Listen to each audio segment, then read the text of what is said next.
చదువుకున్నటువంటి భాగం దినవృత్తాంతాల్లో ఇది నేను డైలీ పోర్షన్లో కనిపిస్తూ వచ్చింది. 22వ అధ్యాయం 9వ వచనంలో, నీకు పుట్టబో ఒక కుమారుడు సమాధానకర్తగా ఉండును, చుట్టూ ఉండు అతని శత్రువులందరినీ నేను తోలివేసి అతనికి సమాధానం కలగజేతును, అందువలన అతనికి సొలొమోను అను పేరు పెట్టబడును. సొలొమోను అనగా దాని పేరు అర్థం చెప్పగలరారైనా? సొలొమోను సమాధానకర్త.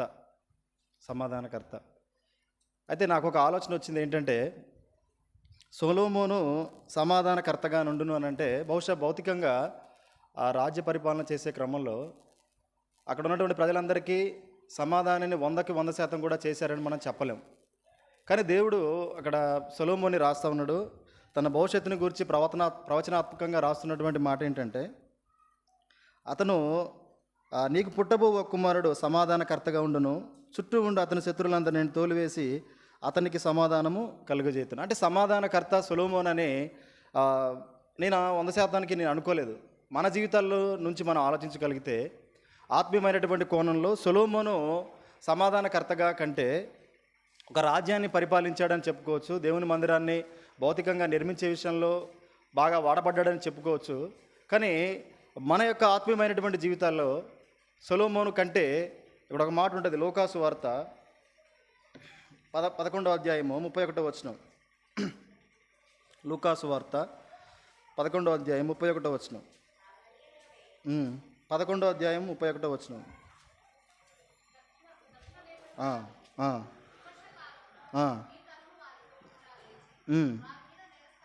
చేయను, భూమి అంతముల నుండి వచ్చును, ఇదిగో సొలొమోను కంటే గొప్పవాడు. ఎవరంట సొలొమోను కంటే గొప్పవాడు? యేసుప్రభువారు సొలొమోను కంటే గొప్పవాడు. అదే మాట చూస్తాం మన ఎబ్రిల్కి రాసిన పత్రిక 7వ అధ్యాయము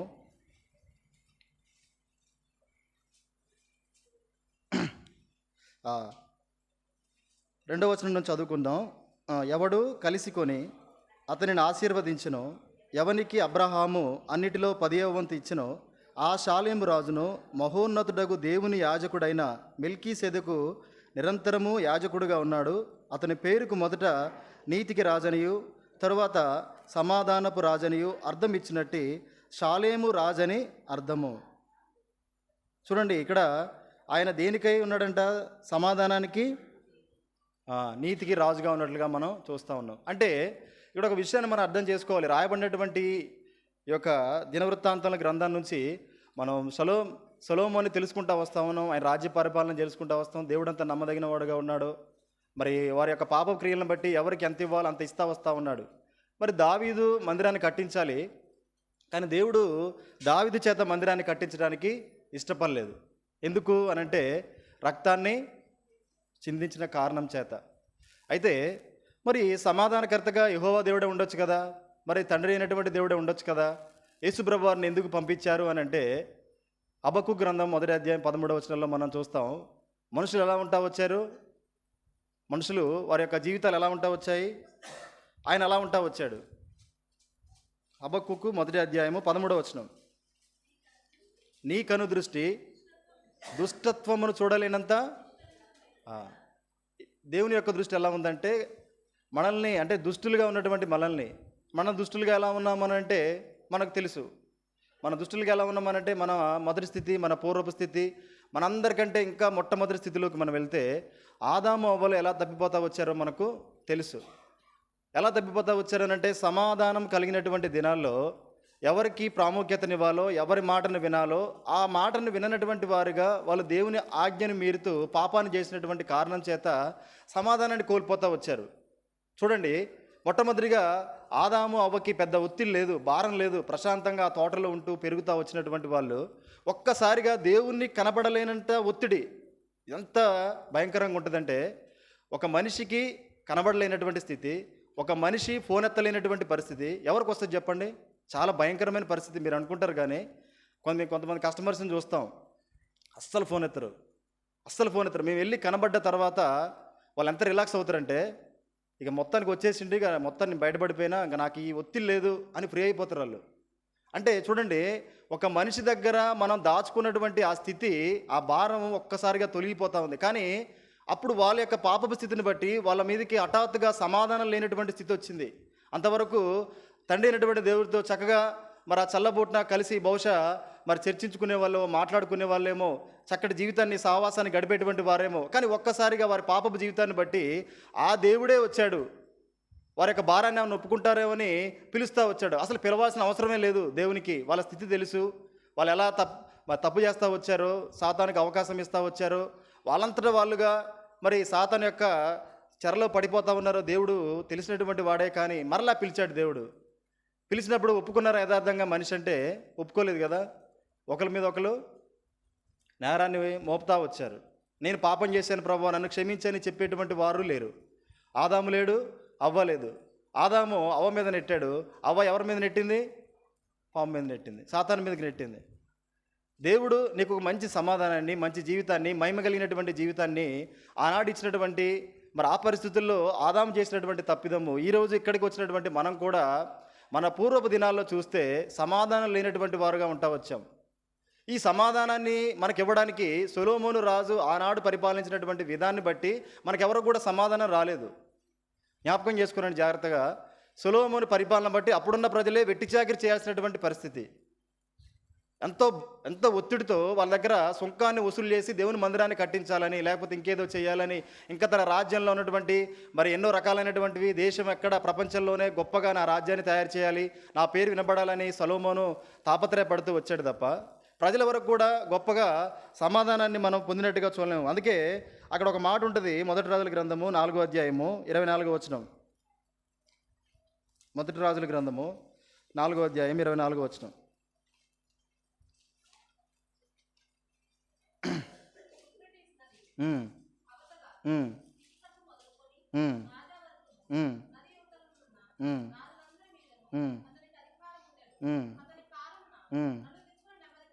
ఇది భౌతికమైనటువంటి నెమ్మది.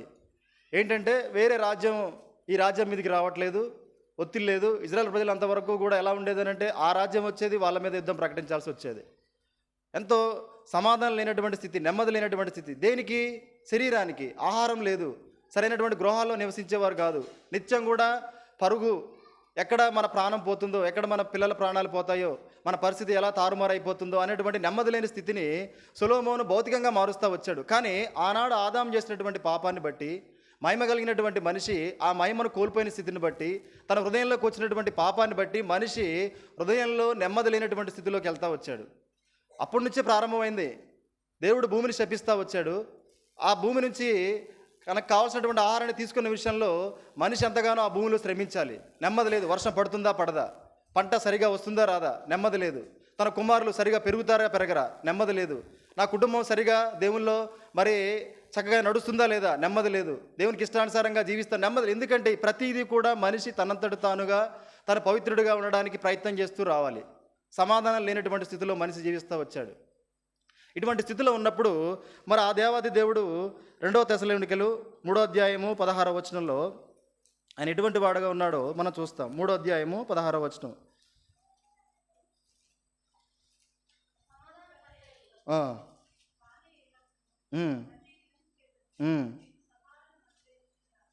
సమాధానం ఎవరిస్తారంట?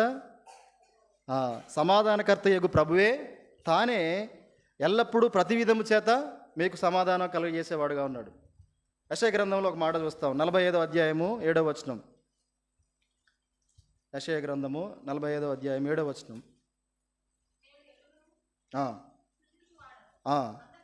కలుగజేయవాడను, సమాధానకర్తను, కీడుని కలుగజేయవాడను నేనే, యెహోవాను నేనే, వీటన్నిటినీ కలుగజేయవాడను.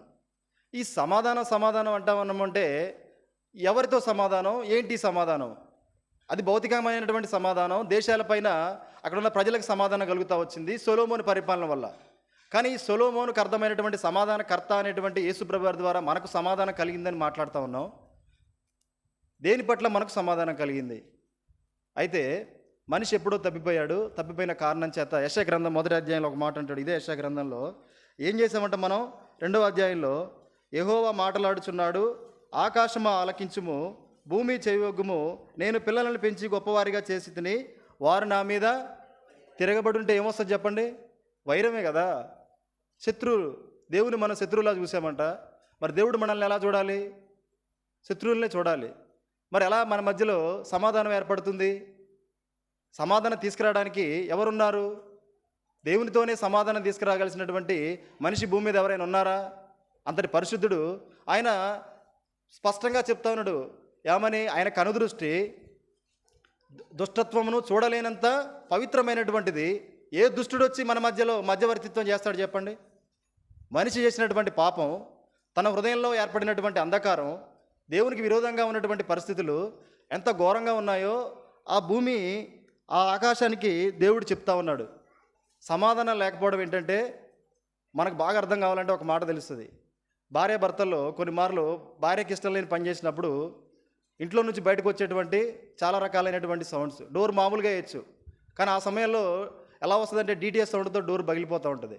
ఇదేంటి అంటే సమాధానం లేనటువంటి స్థితి. ఇంకా చాలా గిన్నెలు కూడా అంతసేపు వరకు చాలా సైలెంట్ మోడ్లో ఉండే గిన్నెలు, జాగ్రత్తగా ఉండేవి. కానీ ఎప్పుడైతే ఇంట్లో సమాధానం లేదో అవి రకరకాలైనటువంటి సౌండ్లు చేస్తూ ఉంటాయి. రకరకాలైనటువంటి సౌండ్లు చేస్తూ ఉంటాయి. ఒక ఇంటిలోనే ఇంతటి సమాధానం లేని కారణం చేత భార్య భర్తల్లో కావచ్చు, పిల్లల మీద కోపం వచ్చి కావచ్చు, మనం ఈ విధంగా వ్యక్తపరుస్తూ ఉన్నాం. కానీ దేవుడు ఏం చేస్తూ ఉన్నాడంటే, నా కుమారులు నా పైన తిరగబడి ఉన్నారు అని ఎవరికి చెప్తా ఉన్నాడు? ఆకాశానికి. మనుషులు ఎవరికైనా చెప్పాడా చెప్పండి? అంటే ఏంటి? భూమికి ఆకాశం తప్ప నేను చెప్పుకోవడానికి భూమి మీద ఎవరు కూడా వచ్చి చేయగలిగినటువంటి వాళ్ళు ఎవరు కూడా లేరు. నీతిమంతులైనటువంటి ఎవరూ కూడా, తల్లి గర్భంలో జన్మించినటువంటి వాళ్ళు ఎవరూ కూడా మధ్యవర్తిత్వం చేయడానికి పనికిరారు. ఇటువంటి స్థితిలో ఉంది నా పరిస్థితి, సమాధానం లేనటువంటి పరిస్థితి.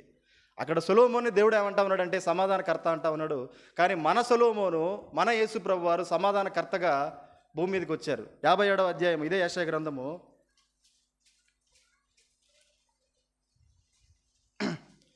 క్షమించండి, 59వ అధ్యాయము. ఈ అధ్యాయం మొత్తం మన స్థితిని బట్టి దేవుడు మాట్లాడినటువంటి మాటలు కనిపిస్తాయి.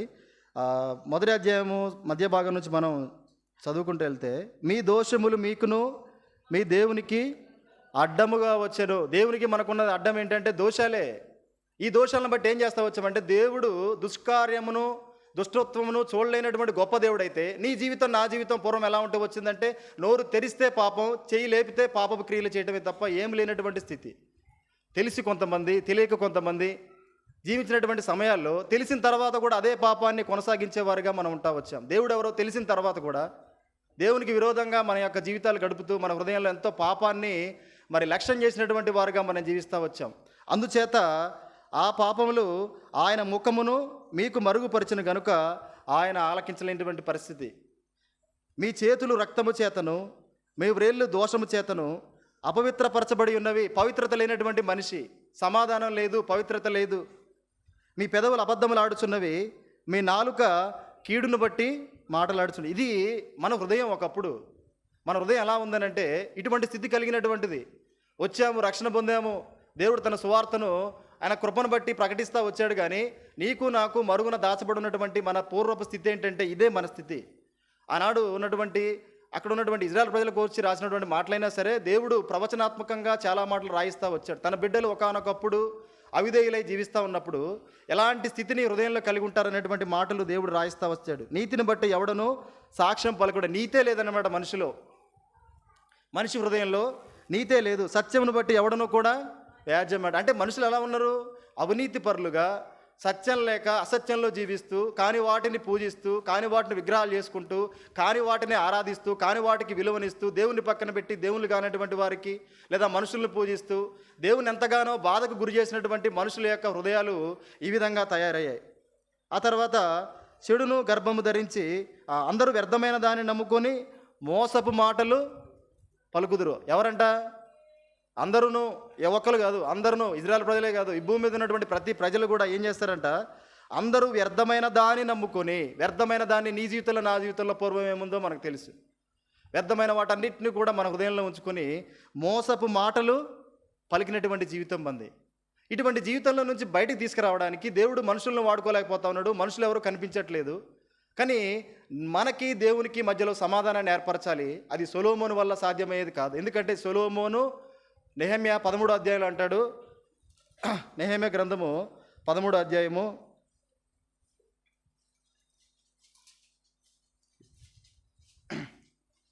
26వ వచనం.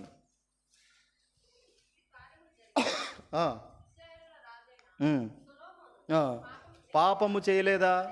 చాలు. సొలొమోను పాపము చేయలేదా? మరి పాపం చేసే వ్యక్తి ఏ విధంగా మన జీవితాలకు మరి దేవుణ్ణి దగ్గరగా తీసుకొని వచ్చి సమాధానాన్ని ఏర్పరచగలడు చెప్పండి? సమాధానాన్ని ఏర్పరచలేడు. కానీ ఒక సొలొమోను ఉన్నాడు. ఆ సొలొమోను గురించి తెలుసుకోవాలంటే పరమగీతం అంతా చదవాలి. దేవుని ప్రేమను బట్టి ఒక సంఘాన్ని ఎంతగా ప్రేమించాడో ఈ సొలొమోను. ఆ సొలొమోను పేరుతో రాస్తాడు. కానీ అక్కడ అక్కడ ఆ స్త్రీ అంటది ఎంతగా దేవుణ్ణి వర్ణిస్తుంది అంటే, రండి పరమగీతాలు 5వ అధ్యాయము, ఇది మన అనుభవం అయి ఉండాలి. 5వ అధ్యాయము 9వ వచనం. పరమగీతము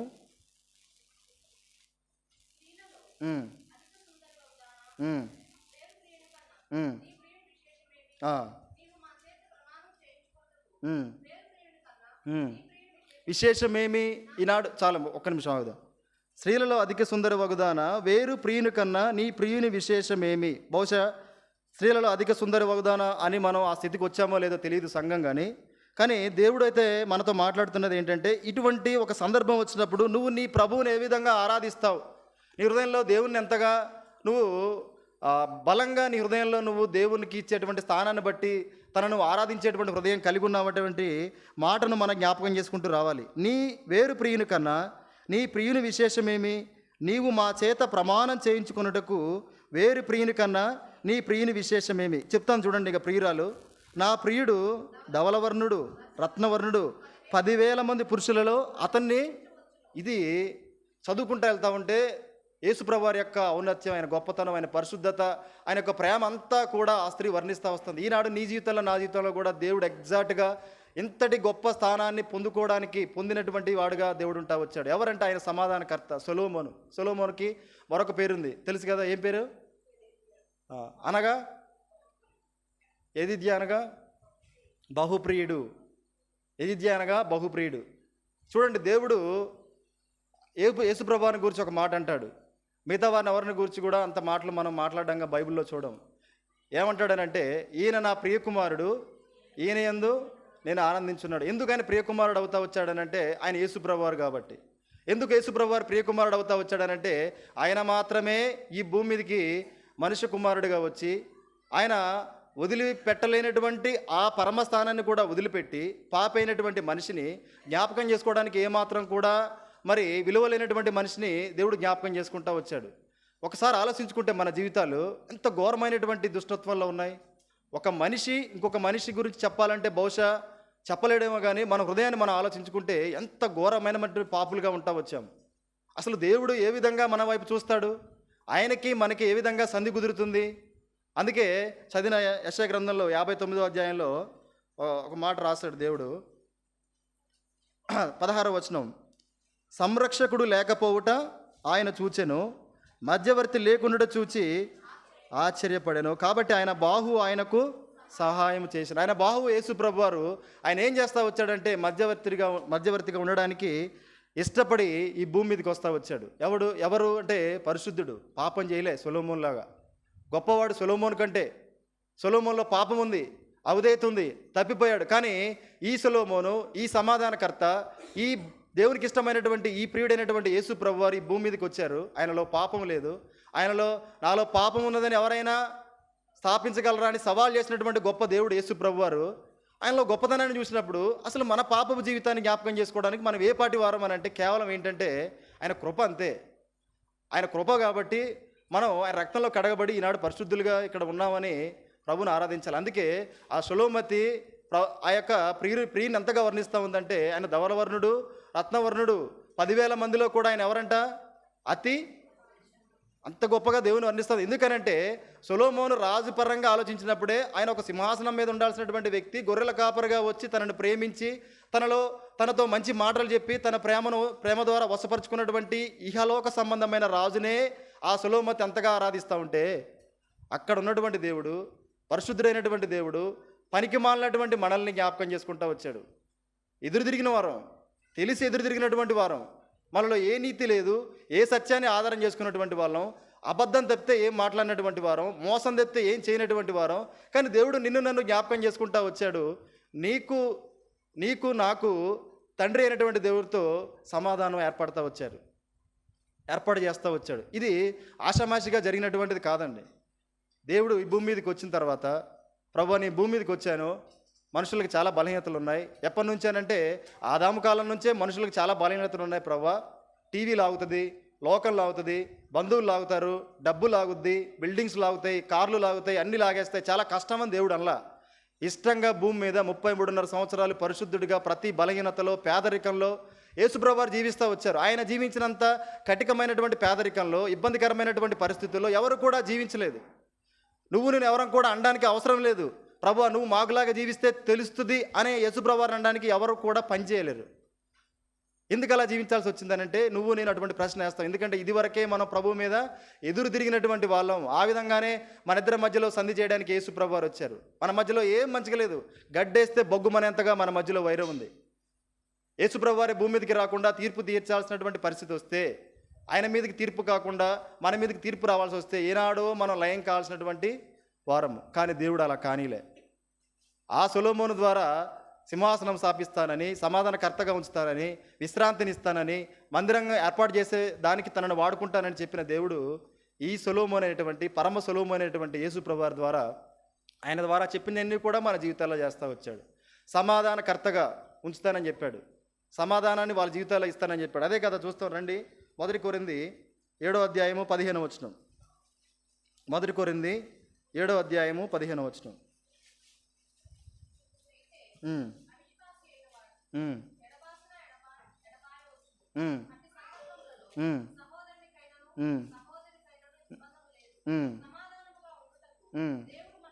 అది సమాధానంగా ఉండడానికి దేవుడు మనల్ని పిలిచాడు. సమాధానం లేదు కాబట్టి దేవుడు ఏం చేస్తా వచ్చాడంటే పిలిచాడు. పిలవాలనంటే నీకు నాకు చూడండి, ఇప్పుడు ఒక పెళ్ళికి పిలుస్తారు, కానీ మనం పరిగెత్తుకుంటూ ఆ పెళ్ళికి వెళ్ళాం. కొన్ని ఆలోచిస్తాం. ఆ పెళ్ళికి వెళ్ళాలంటే మన దగ్గర ఏం కావాలి? కొన్ని డెవలప్ చేసుకోవాలి, కొన్ని బాగా మాట్లాడి మంచి చెడులు బాగా పలకరించాల్సినటువంటి వాళ్ళ దగ్గరికి వెళ్ళాల్సి వచ్చినప్పుడు వాళ్ళు బాగా మాట్లాడతారు. మనం అక్కడికి వెళ్ళినప్పుడు కనీసం ఒక లెవెల్లో మాట్లాడాలనంటే కొంత ఎక్కువ మాట్లాడొద్దు, జాగ్రత్తగా మన నోటిని వాడాలి. ఆ విధంగా మాటల్లో చూస్తాం. కొంచెం డబ్బున్న వాళ్ళు అనుకోండి, వాళ్ళకు మినిమం దగ్గరకు వచ్చే విధంగా బట్టల విషయంలో జాగ్రత్త తీసుకుంటాం. ఇట్లా కొంచెం అందంగా ఉన్న కుటుంబాలకు వెళ్తున్నాం అనుకోండి, జాగ్రత్తగా ఉన్న అందాన్ని జాగ్రత్తగా మార్చుకొని వెళ్ళడానికి ప్రయత్నం చేస్తాం. మనిషి ఈ లోకంగా ఉన్నటువంటి మనిషి దగ్గరికే ఒక వివాహం లేకపోతే ఇంకేదైనా దగ్గరికి వెళ్ళడానికి తన క్వాలిఫికేషన్ని చెక్ చేసుకున్నటువంటి సమయంలో మరి దేవుడి దగ్గరికి మరి ఆయన పిలిచినప్పుడు ఎగాదిగా వెళ్ళిపోవడానికి మనిషికి అర్హత కూడా లేదు. మరి అర్హత ఎవరు ఇవ్వాలనంటే ఆయనే ఇవ్వాలి. ఆయన పిలిచిన దేవుడు ఏం చేస్తా వచ్చాడనంటే పరిశుద్ధమైనటువంటి పిలుపుతో పిలిచి అంటాడు. పరిశుద్ధమైనటువంటి పిలుపుతో పిలిచాడు. పరిశుద్ధమైనటువంటి పిలుపుతో పిలిచిన కారణం చేత నీలో ఉన్నటువంటి అపవిత్రతను తన యొక్క రక్తమంతట్లో కూడా కడిగి నిన్ను పరిశుద్ధునిగా మార్చి ఆ పిలుపుకు యోగ్యమైనటువంటి ఒక మనిషిగా నిన్ను దేవుడు మారుస్తూ వచ్చాడు. సమాధానాన్ని కలిగి ఉండడం కొరకు దేవుడు నిన్ను పిలిచాడు.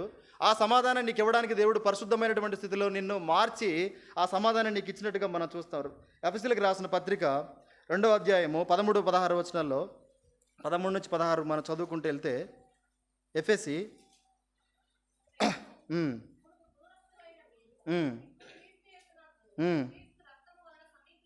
ఎలా వచ్చామంటే సమీపస్తులుగా, ఆయన రక్తం లేకపోతే మన ఎవరికి కూడా కనీసం దేవుని పేరు ఎత్తనాన్ని కూడా మనం పనిచేయం. దేవుని పేరు ఎత్తనాన్ని కూడా మనం చేయం. యేసు ప్రభువారి యొక్క రక్తం అనేటువంటిది, ఆయన శిలువ కార్యం అనేటి మధ్యలో లేకపోతే మనిషి ఎవరో కూడా ఆయన పేరు ఎత్తనాన్ని కూడా సరిపోయినటువంటి దుష్టత్వం ఇంకా మనలోనే దాగి ఉంటుంది. అందుకనే ఆయన అంటా ఉన్నాడు, మన సమీపస్తులుగా కావడానికి క్రీస్తు రక్తం ఎంతగానో సహాయపడతా వచ్చింది. ఆయన మన సమాధానమై ఉండి మీకును మాకును ఉండిన ద్వేషమును అనగా విధిరూపకమైన ఆజ్ఞలు గల ధర్మశాస్త్రమును తన శరీరమందు కొట్టివేయుట చేత మధ్య గోడను పడగొట్టి మన ఉభయలను ఏకం చేసెను. ఆనాడు ఆదాముతో విడిపోయినటువంటి మనిషి కడపటి ఆదామైనటువంటి యేసు ప్రభువారి యొక్క గొప్ప శిలువ కార్యం చేత ఏం చేస్తూ వచ్చాడనంటే ఉభయంలో కూడా ఏకం చేస్తూ వచ్చాడు. ఎంత గొప్ప సంధి అండి ఇది, ఎంత గొప్ప సంధి. ఆనాడు అబ్రహాం మధ్య లేకపోతే వేరే దేశాల్లో ఉన్నటువంటి వారి మధ్య ఒక సంధిని లేకపోతే ఒక నిబంధనను ఏర్పరచడానికి ఏదో ఒక దాన్ని బలిచ్చేవారు. ఆ రెండు శరీరాలు అక్కడ ఉంచేవాళ్ళు. అలా కాకుండా నిన్ను నన్ను ఆ దేవునికి సంధి చేయడానికి, ఉభయంలో ఏకం చేయడానికి ఆ దేవాది దేవుడే కలవరి శిలువ పైన నీ కొరకు ఎంతగానో రక్తాన్ని కార్చాడు. ఎన్నో దెబ్బలు తిన్నాడు, ఎంతో ముళ్ళ కిరీటం, ఎన్నో శ్రమలు, పక్కన బల్లెపు పోటు. ఇవన్నీ చేస్తేనే నిన్ను నన్ను ఆ దేవాది దేవునికి సంధి చేయడానికి ఆ దేవుడు ఎంతగానో సరిపోయినటువంటి దేవుడిగా ఉంటా వచ్చాడు. ఆయన పరిశుద్ధుడు. సొలొమోనులో ఉన్నటువంటి పాపం తనలో లేదు. అటువంటి పరిశుద్ధమైనటువంటి దేవుడు నీకు నాకు సమాధానాన్ని కలుగజేసినట్టుగా మనం చూస్తాం. ఇంకొక మాట చదువుకుందాం. కొలసీలకు రాసిన పత్రిక 1వ అధ్యాయము 21వ వచనం. దురస్తులను గలవారినై ఉండిన మిమ్మును కూడా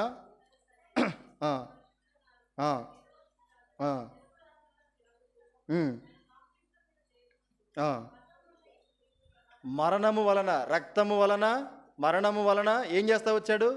సమాధాన పరిచినటువంటి పరిస్థితిని మనం చూస్తూ ఉన్నాం. సొలొమోనుతో సమాధానం అన్న దేవుడు ప్రవచనాత్మకంగా రాశాడు. ఆ సొలొమోను యేసు ప్రభువారే. ఆయనతో చెప్పిన 3 మాటలు, ఒకటి సమాధానం, విశ్రాంతి, మూడవది మందిరము. నిన్ను నన్ను తండ్రి అయినటువంటి దేవునికి సమాధాన పరచడానికి, మన మధ్య ఉన్న వైరాన్ని తీసివేయడానికి ఆ మధ్యవర్తి అయినటువంటి యేసు ప్రభువారే భూమి మీదకి వచ్చారు. వచ్చి నిన్ను నన్ను ఏకం చేయడానికి తన రక్తాన్ని చిందించాడు. ఆయన మరణం మనల్ని ఏం చేస్తూ వచ్చిందనంటే ఏకంగా చేస్తూ వచ్చింది. అందుకు ప్రభువును మనం ఆరాధిస్తాం. ఈ సమాధానం మామూలు సమాధానం కాదు. ఇంటి పక్కన లేదా మనకు ఉండేటువంటి చిన్న చిన్న గొడవలు రెండు నెలలు ఉంటాయి, మళ్ళీ తిరిగి మనం అటువంటి స్థితిలోకి వెళ్ళిపోతాం. మా ఇంట్లో బాగా జరుగుతూ ఉండేవి ఇవి. మా ఇంటి వెనకాలకు మాకు బాగా గొడవ అవుతూ ఉండేది. ఏంటనంటే వర్షాకాలం వచ్చినప్పుడు వాళ్ళ ఇంట్లో నీళ్ళన్నీ కూడా ఇంటి వెనక్కి తీసుకొని వచ్చేవాళ్ళు. మా అమ్మమ్మకి ఆ పరిస్థితిని బట్టి ఊరికే గొడవ పెట్టుకుంటూ ఉండేవాళ్ళు. వాళ్ళది తప్పు ఉండేది, మా వాళ్ళతో తప్పు ఉండేది. మళ్ళీ 2 నెలలు బాగుండేవాళ్ళు. వర్షాకాలం అయిపోయిన తర్వాత మళ్ళీ కలిసిపోయేవాళ్ళు. మళ్ళీ ఎప్పుడు వర్షాకాలం వచ్చుద్దో ఆ నీళ్ళన్నీ వచ్చేటి మళ్ళీ ఏం చేసేవాళ్ళు అంటే మరలా గొడవ. నీళ్ళు ఇక్కడ ఆగిపోతూ ఉన్నాయి. ఆగిపోవడం వల్ల ఇక్కడ నష్టమేం లేదు, కానీ వీళ్ళు ఆగరు, వాళ్ళు ఆగరు. అంటే ఈ సమాధానం 2 నెలలు 3 నెలలు కాదు. దేవుడిచ్చినటువంటి సమాధానం ఇది నిత్యమైనటువంటి సమాధానం. ఎవరికి అనంటే ఆ దేవాది దేవుడికి, నీకు నాకు. ఎందుకు నిత్యమైనటువంటి సమాధానం అంటే ఆయన రక్తం నిరంతరంగా చిందింపబడుతున్నటువంటి కారణం చేత నువ్వు నేను పాపానికి దాసోహమైనటువంటి పరిస్థితుల్లో కూడా తిరిగి దేవుని దగ్గరకు వచ్చినప్పుడు, ఆయన దగ్గర మన పాపాన్ని బట్టి మనం ఒప్పుకున్నప్పుడు, ఒప్పుదల్లోకి వచ్చినప్పుడు, ప్రభువా తెలిసి కూడా నేను పాపం చేశానే, నేను ఆరాధించడానికి నేను పని చేయను, నీ బలలో చేయడానికి నేను పని చేయను, నాలో ఎంత దుష్టత్వం ఉంది ప్రభువా అని ప్రార్థించినప్పుడు ఈ కృపాకాలంలో యేసు ప్రభువారి యొక్క రక్తం సిద్ధంగా ఉన్న కారణం చేత, ఆయన రక్తంలో నువ్వు హృదయపూర్వకంగా నీ పాపాలను ఒప్పుకున్న కారణం చేత నువ్వు ఒప్పుకొని తిరిగి నువ్వు పవిత్రుడిగా మారవచ్చు. నిత్యమైనటువంటి ఈ సమాధానం ఈ కృపాకాలంలో దేవుడు నీకు ఇస్తా వచ్చాడు. ఆయన ఇచ్చిన సమాధానం నిత్యమైంది. మనుషులు ఇచ్చే సమాధానం కాదు. 2 రోజులు ఉంటుంది మనుషుల్ది, ఆ తర్వాత సమాధానం ఉండదు. కానీ దేవుడు ఇచ్చినటువంటి నిత్యమైన సమాధానం ఇది. సొలొమోను సమాధానం కాదు, రాజ్యాల దగ్గర ఈ రాజ్యానికి ఉన్న సమాధానం కాదు. గొప్ప సమాధానం దేవుడు ఇస్తా వచ్చాడు. రెండవదిగా మత్తయి సువార్త 11వ అధ్యాయము 28-29 వచనాలు మనకు తెలిసినవే. మత్తయి సువార్త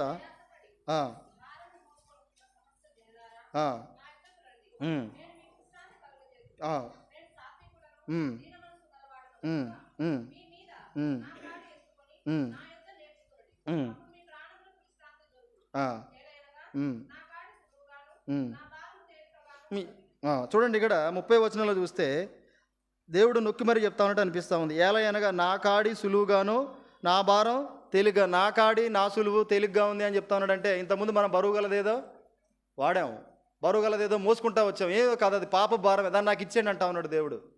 అంటే దానివల్ల మనకేమొస్తుంది? మన జీవితాల్లో విశ్రాంతి.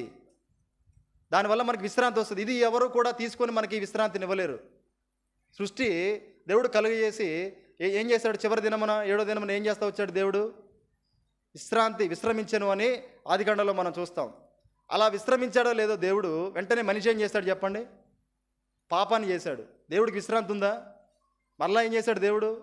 మరలా విశ్రాంతి లేకుండా నీ కొరకు నా కొరకు నిరంతరం కూడా ప్రవక్తలను పంపాడు.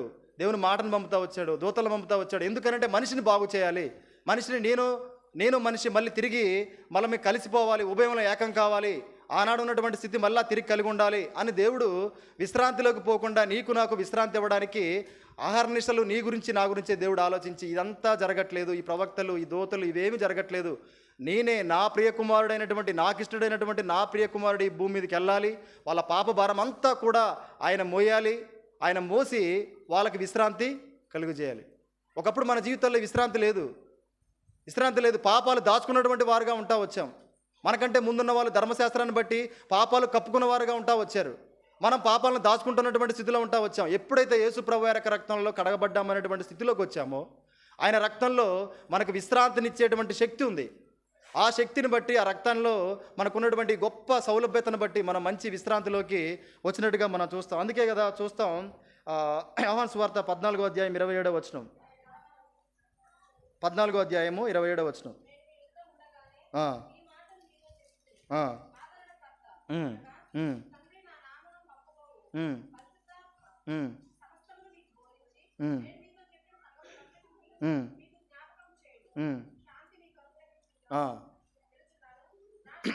నా శాంతి మీకు అనుగ్రహించుచున్నాను. ఇది ఎవరి శాంతి అంటే దేవుడు ఎంత శాంతిగా ఉండేవాడో ఆ శాంతి, ఇక వేరే శాంతి లేదు, కొంచెం తక్కువ కూడా లేదు.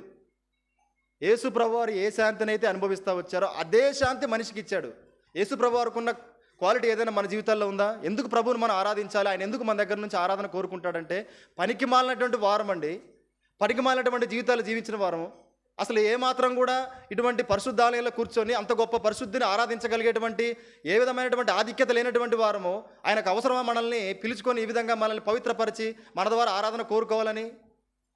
అందుకే దేవుడు మనం ఆరాధించాలని ఆశపడతా ఉన్నాడు. అందుకే సొలొమోను అంతగా ఆరాధిస్తూ 10,000 మందిలో కూడా ఆయన అంత గొప్పటి వాడు. ఎందుకంటే నా ప్రియుడు అంత గొప్పవాడు. ఎందుకంటే నాకు మీద చూపించినటువంటి ప్రేమ అంత గొప్పది.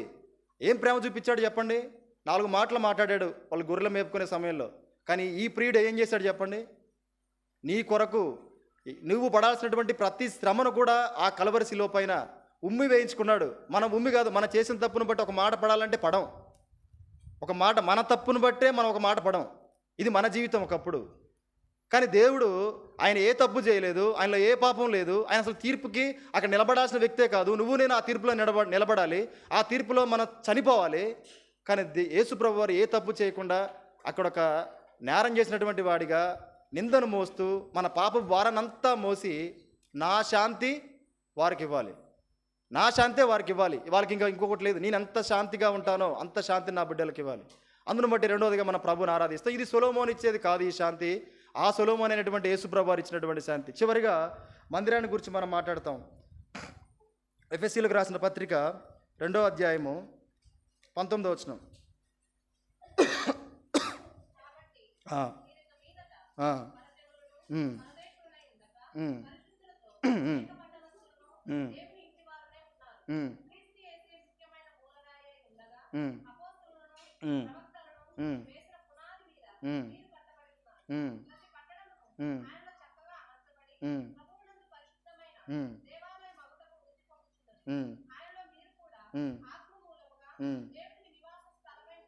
అది చాలు. ఆ సొలొమోను భౌతికంగా ఎన్నో రకాలైనటువంటి రాజ్యాల నుంచి తన తండ్రి అయిన దావీదు ఏర్పరిచినటువంటి ఆ యొక్క అన్ని సామాగ్రితో మందిరాన్ని కట్టాలని ఆయన సిద్ధపడతా వచ్చాడు. కానీ మన యేసు ప్రభు వారు మనతోనే పనికి మాలినటువంటి వారం ఇల్లు కట్టడానికి పని చేయం.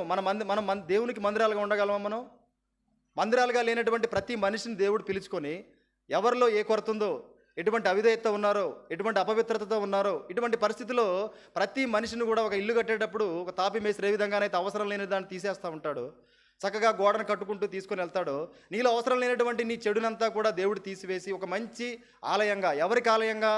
ఆ దేవాది దేవునికి ఆలయంగా దేవుడు కడతా వచ్చాడు. సమాధానం లేనటువంటి మనము, శత్రువులుగా ఉన్నటువంటి మనము, విరోధులుగా ఉన్నటువంటి మనము, పనికిమాలిన పాపులైనటువంటి పాపపు స్థితిలో దుష్టత్వంలో ఉన్నటువంటి మనము ఆయన మందిరంలో, అంటే ఆయనే మనలో ఉండగలిగేటువంటి ఒక గొప్ప స్థానంలోకి వస్తున్నామనంటే ఇది తీసుకొచ్చిన మనిషిని మనం ఎంతగా ఆరాధించాలి చెప్పండి? ఇది తీసుకొచ్చిన మనిషిని మనం ఎంతగా ఆరాధించాలి? నీ బతుకే లేదు, నా బతుకే లేదు ఆయన లేకపోతే. ఆనాడు నరకంలో ఆ ధనవంతుడు మొత్తుకుంటా ఉన్నాడు, నేను ఎలాగూ నా జీవితం అంతా నాశనం అయిపోయింది, కనీసం నా బంధువులు ఉన్నారు, నా తమ్ముళ్ళు ఉన్నారు, వారి దగ్గరికి పంపించండి అని అంటే అక్కడ ఇదివరకే ఉన్నారు, వాళ్ళంతా ప్రకటిస్తూ ఉన్నారు, ప్రవక్తలు అని చెప్తా ఉన్నాడు. అంటే ఆయనకి తెలిసింది అక్కడ ఎంత ఘోరమైనటువంటి స్థితి ఉందో. నా స్థితి ఏంటంటే అదే స్థితి, ఆ ధనవంతుడికి ఉన్నటువంటి స్థితే. కానీ దేవుడు ఏం చేస్తా వచ్చాడనంటే అద్భుతంగా తన ప్రియ కుమారుణ్ణి మధ్యవర్తిగా పంపించాడు. మధ్యవర్తిగా ఉండి కేవలం మాట సహాయం కాదు, తన ప్రాణ సహాయాన్ని పెట్టాడు నీ కొరకు నా కొరకు. తన రక్తాన్ని ధారపోసాడు.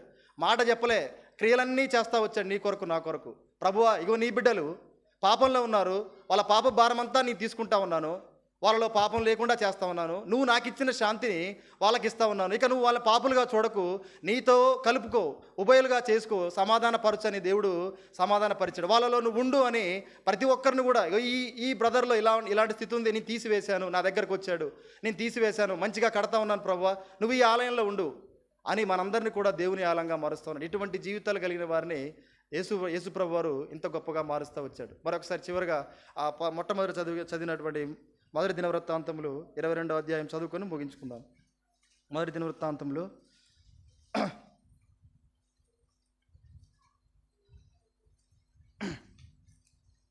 22వ అధ్యాయం.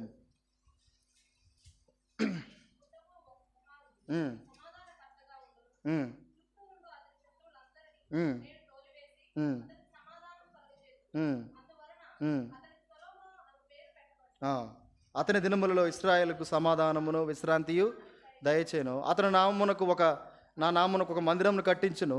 అతను నా కుమారుడయుండును, నేను అతనికి తండ్రిని అయిందును. ఇశ్రాయేలీల మీద అతని రాజ్య సింహాసనము నిత్యము స్థిరపరచుదును. వీటన్నిటిని బట్టి ప్రభువును మనం ఆరాధించేవారుగా